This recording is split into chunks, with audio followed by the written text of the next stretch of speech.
Mary was thrilled to pieces when George Bolton came a-courting. He was just about the handsomest man in the mountains. Bold, daring, fierce. He was also a good hunter and a good farmer who would be able to provide for a family. And it was awful cute the way he'd run his hands through his dark curls, turn bright red, and stammer when he talked to her. He spent a lot of time staring at his own feet and mumbling when he first started walking her home from church. And he was red as a beet the first evening he came a-sparking to her parents' house. They sat on the porch and drank lemonade as the spicy air of the hot summer evening drowsed around them. After that, George came around most evenings to talk to Mary, or bring her presents. A whistle pig he'd shot in the woods, some wild roses he'd found in a clearing, some pretty stones to put in her rock garden. By the end of the summer, Mary's mama swore she was floating instead of walking.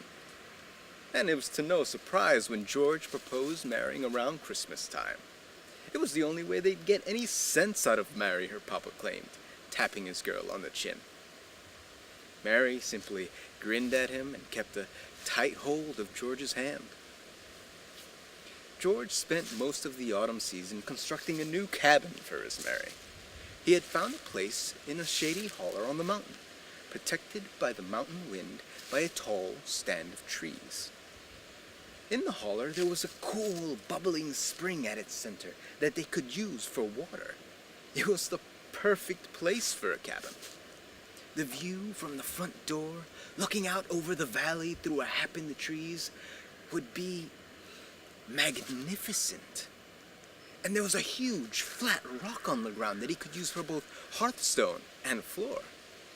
It was pocked with small holes, but his Mary wouldn't mind those. Plus, it made the cabin seem rather posh to have a stone floor. George finished the cabin around Thanksgiving and carefully shut it up to await the coming of his new bride. George and Mary were married at the church the day after Christmas to a great whopping and hollering and carrying on by their many siblings and cousins and friends. George's brothers threatened to serenade the newlyweds in the middle of the night, and George threatened to knock their blocks off if they did. Though that wouldn't discourage them in the least, Mary remarked, as George helped her up into the rough farm wagon he had borrowed from a neighbor for this ceremonious occasion. George drove Mary up to the cabin in the light of the swiftly setting sun and showed her around her new home. The one-room cabin had a big loft overhead. There were beehives out back that they were going to make their fortune in honey sales, a newly dug privy back out by the trees, and of course, the cool, bubbling spring was only a few feet from the front door. Mary oohed and ahed after every little detail, and they sat together on the doorstep, snuggling and admiring the view as the sun set behind the mountain and it grew too dark to see. George then carried his new bride over the threshold, gave her a gosh almighty big kiss on the lops that made her giggle and blush happily, and then he went to build a roaring fire in their new grate. After cooking some dinner, the happy honeymooners retired to bed and cuddled together under the thick eiderdown. "Your brothers were gonna come serenading us sometime tonight," Mary said sleepily. "Yep, no doubt," George said, already nodding off in the warmth of the fire. Mary smiled and curled herself up a little closer to her new husband. And in a few moments, they were both fast asleep. They were awakened abruptly by a strange, slimy, slither, hissing sort of sound that was getting louder by the minute. "Is that your brothers?" Mary asked, rolling over and rubbing her eyes. "I don't know what that is," George said. "I'll build up the fire and we can check." George slipped out of bed, his feet hitting the pocked stone floor, which was still warm from the blaze of the fire. He walked towards the glowing coals in the fireplace. One stopped, two.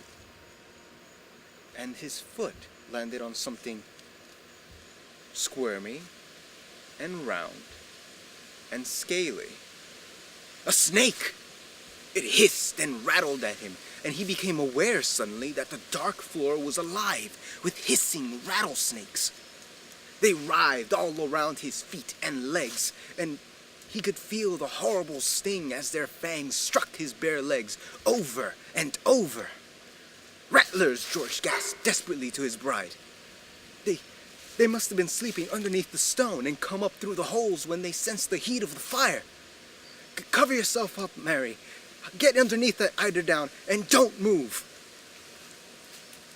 George could feel the poison filling up his body. He staggered forward another step, and he didn't know where he wanted to go anymore or why. The snakes were climbing up his body, or perhaps he had fallen down among them. His body was ablaze with pain, and he felt so tired, so very tired. Mary was sobbing softly in horror and fear. She slid underneath the eiderdown and lay very, very still.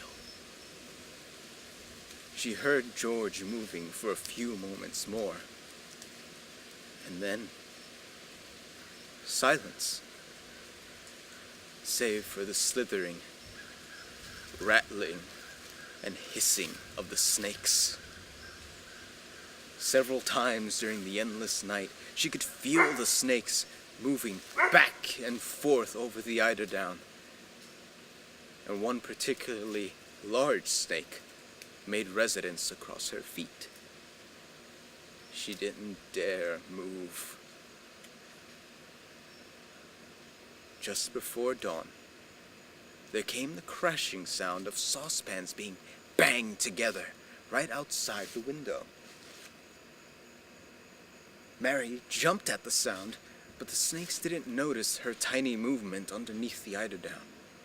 They had stopped moving around so much when the temperature inside the cabin had cooled down.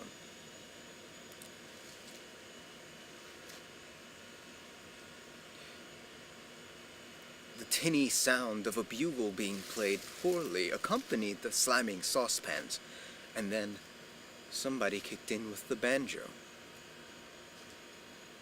Mary could hear her brothers-in-law singing a bawdy song, and then one of them knocked on the door and then banged it open. Mary could hear them walking over the doorsill with their heavy boots, and then suddenly their song abruptly grinding to a halt as they noticed in horror the body of their brother George on the floor, surrounded by rattlers grown sluggish in the chilly morning air.